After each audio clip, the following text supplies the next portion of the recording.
ইমাম সাহেব, আপনার খুব বার বেড়েছে তাই না? আপনাকে আমি দেখে নেব আর তোমাকেও দেখে নিচ্ছি। না না চেয়ারম্যান সাহেব, আপনি আমাদের কথাটা শুনেন। আরে দূর, তোমার সাথে আমার কিসের কথা, সরো এখান থেকে। শোনেন ক্যাশিয়ার সাহেব। কেশিয়া সাহেব, আপনি আমাদের কথাটা শুনেন। সময় নেই এখন, পরে শুনবানে। আসসালামু আলাইকুম ওয়া রাহমাতুল্লাহ। আরে আরে, এমন কাজটা কে করলো? কে করলো এমন কাজ? কাজ? আরে এরকম একটা কাজ কে করলো? তাহলে 200 বস্তা কালেকশন হয়েছে। তাহলে তুমি এক কাজ করো, ওখান থেকে 50 বস্তা মসজিদের গোডাউনে আর বাকি 150 বস্তা আমার গোডাউনে পাঠিয়ে দিও, ঠিক আছে? আল্লাহু আকবার, আল্লাহু আকবার, সামিআ আল্লাহু লিমান হামিদা, আল্লাহু আকবার, আল্লাহু আকবার, আল্লাহু আকবার, আল্লাহু আকবার, আল্লাহু আকবার, সামিআ আল্লাহু লিমান হামিদা, আল্লাহু আকবার, আল্লাহু আকবার, আল্লাহু আকবার, আল্লাহু আকবার। আসসালামু আলাইকুম ওয়া রাহমাতুল্লাহ। না, আসসালামু আলাইকুম ওয়া রাহমাতুল্লাহ। আরে আরে, এমন কাজটা কে করলো? কে করলো এমন কাজ? কাজ? আরে এরকম একটা কাজ কে করলো? কি ব্যাপার, আমি কি ঠিক শুনলাম? মনে হলো চেয়ারম্যান সাহেব নামাজের ভিতরে বায়ু বাতাস করে ফেললো। আরে নামাজের ভিতরে এমন একটা কাজ কে করলো? মান সম্মানটা গেল নাকি এবার? চেয়ারম্যান সাহেব কিছু মনে করেন না, কে যেন বায়ু বাতাস করে ফেলেছে। সবাই কি বুঝে ফেলাইলো নাকি? না, এটা স্বীকার করা যাবে না। কিন্তু আমার তো মনে হলো চেয়ারম্যান সাহেবই এই কাজটা করেছে। আমাদের মধ্যে মনে হয় কেউ একজন বায়ু বাতাস করেছে। বায়ু বাতাস করলে আসলে নামাজ হয় না। যেই করেছেন উজু করে আবার নামাজ পড়ে নেন। এই ইমাম সাহেব, আপনার তো কথাবার্তা হয় না। আপনি মানুষের মান সম্মান দেখবেন না? যে বায় বাতাস করেছে করুক, আপনার সমস্যা কি? আপনি নামাজ পড়ান, নামাজ পড়াবেন। আপনার নামাজ পড়ানো হলেই আপনি চলে যাবেন। আপনার তো এত কথা বলার দরকার নেই। আপনারে নামাজ পড়ানোর জন্য নিয়োগ দেওয়া হয়েছে, আপনি নামাজ পড়ান ঠিক মতো। অনেক এটা বায় বাতাস করলো না কি করলো, এটা আপনার তো দেখার দরকার নেই। বুঝলাম না তো, চেয়ারম্যান সাহেব ইমাম সাহেবের সাথে এভাবে কথা বলছে কেন? সমাজের মান্যগণ্য ব্যক্তিরা রয়েছে এখানে, তা আপনি তাদেরকে অপমান করতেছেন না? এই ধরনের কাজ আর কখনো করবেন না। আপনি ইমাম সাহেব, নামাজ পড়ানোর দায়িত্ব, নামাজ পড়াই আপনি চলে যাবেন। চেয়ারম্যান সাহেব, আপনি এভাবে কথা বলতে পারেন না ইমাম সাহেবের সাথে। ইমাম সাহেব তো ঠিকই কথা বলতেছে, তার ইসলামিক জ্ঞান আছে, সে যেটা সঠিক সেটাই তো বলতেছে। এখানে যার এরকম সমস্যা হয়েছে, এখান থেকে উঠে এসে উজু করে এসে নামাজ আবার পড়ুক। নাপাক অবস্থায় তো তার নামাজ হবে না। ইমাম সাহেব তাই যা বলতেছে সে তো ভুল কিছু বলতেছে না, সে তো সঠিক কথাই বলতেছে। এই, আপনি কি বেশি বোঝেন? হ্যাঁ, আমি এই মসজিদের সভাপতি আর ইনি হচ্ছে ক্যাশিয়ার।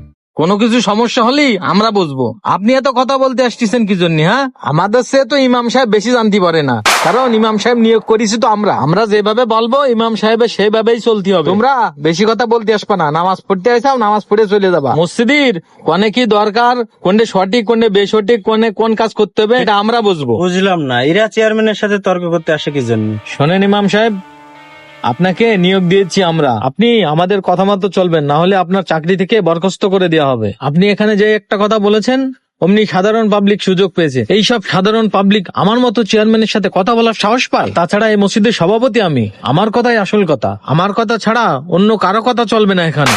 চেয়ারম্যান সাহেব, আপনি যে কথাটা বলতেছেন এটা আমার পক্ষে মানা সম্ভব না। কারণ আমি নিজে যদি এই বিষয় না বলি তাহলে আমি গুনাহগার থেকে যাব। কাল হাসরের ময়দানে আমাকে হিসেব দেয়া লাগবে। কারণ বায়ু বাতাস করে নামাজ হয় না, যেটা সঠিক আমি সেটাই বলেছি। আর আমার চাকরি থাকুক বা না থাকুক, যেটা সঠিক আমি সেটাই বলবো। না না, শোনেন ইমাম সাহেব, আমার কথা মতো না চললে আপনার চাকরির সমস্যা হয়ে যাবে। এই মসজিদে থাকতে হলে আমার কথা মতোই চলতে হবে, কারণ আমার একটা সম্মান আছে। আমি এই মসজিদের সভাপতি, শুধু তাই নয়, আমি এই ইউনিয়নেরও চেয়ারম্যান। তাই আমার কথা শুনতে হবে এবং মানতেও হবে। তাই কেশিয়ার চাচা চলেন। হ্যাঁ চেয়ারম্যান সাহেব চলেন। হ্যাঁ, বেশি ফতোয়া দিতে আসে যত সব।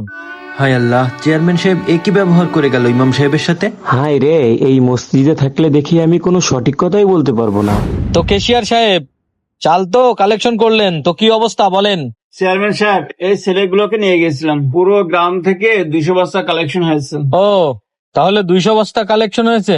তাহলে তুমি এক কাজ করো, ওখান থেকে 50 বস্তা মসজিদের গোডাউনে আর বাকি 150 বস্তা আমার গোডাউনে পাঠিয়ে দিও, ঠিক আছে? আর এই বিষয় কাউকে কিছু বলার দরকার নেই, বিষয়টা একটু গোপন রাখবা, ঠিক আছে? আর এই বিষয়ে তোমরাও গোপন রাখবা, কেউ যেন কোনো কিছু জানতে না পারে। হাই আল্লাহ, এ আমি কি দেখছি? এই মসজিদ কমিটি তো মসজিদের জিনিসগুলোকে লুটে পুটে খাচ্ছে। এই বিষয়ে তো কিছু একটা করা দরকার। দেখি বিষয়টা ইমাম সাহেবকে জানাতে হবে। কিন্তু চেয়ারম্যান সাহেব, আমাকে কিছু দেবেন না? এই ছেলেগুলো নিয়ে কাজ করলাম, আপনি একাই 150 বস্তা খাবেন? আমাদেরকে কিছু দেন তাহলে, আমাদেরও কাজ করতে অনেক কষ্ট হয়েছে। এই কেশিয়ার সাহেব, কি বললে তুমি এটা? আমি খাবো মানে? এই চালকে আমি খাবার জন্য রাখতেছি?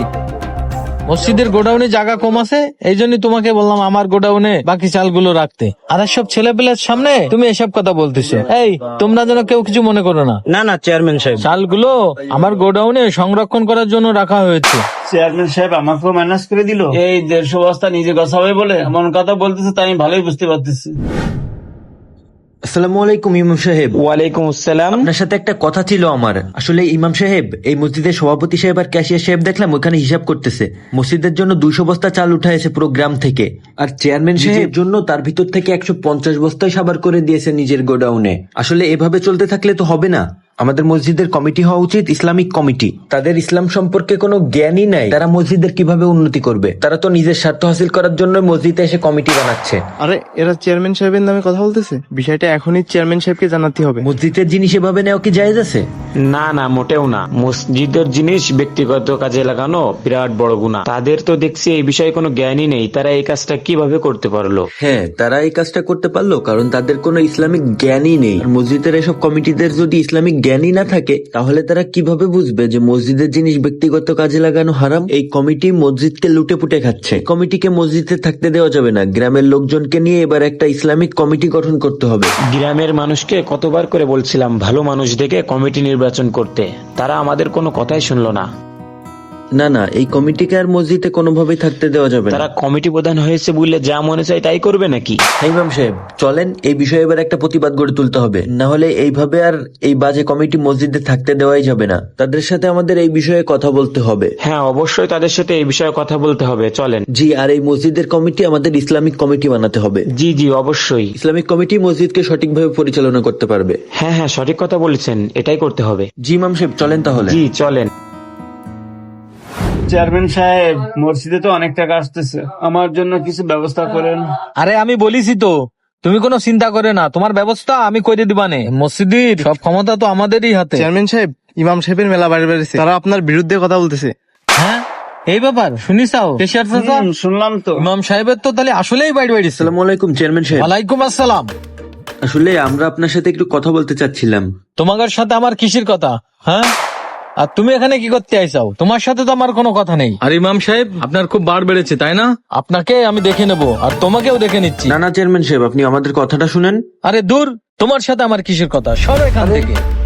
শোনেন কেশিয়ার সাহেব, কেশিয়ার সাহেব, আপনি আমাদের কথাটা শুনেন। সময় নেই এখন, পরে শুনবানে। আরে আমাদের কথা না শুনে চলে গেল। ইমাম সাহেব, এভাবে আসলে হবে না। আমাদেরকে এলাকার লোকজন জড়ো করে তাদের বিরুদ্ধে প্রতিবাদ গড়ে তুলতে হবে। হ্যাঁ চলেন চলেন চলেন, তাই করেন। জি ইমাম সাহেব, তাড়াতাড়ি চলেন।